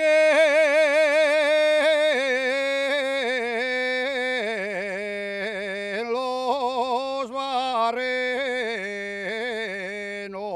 barrenos. Si yo muriera en la mina, no quiero ramos de flores,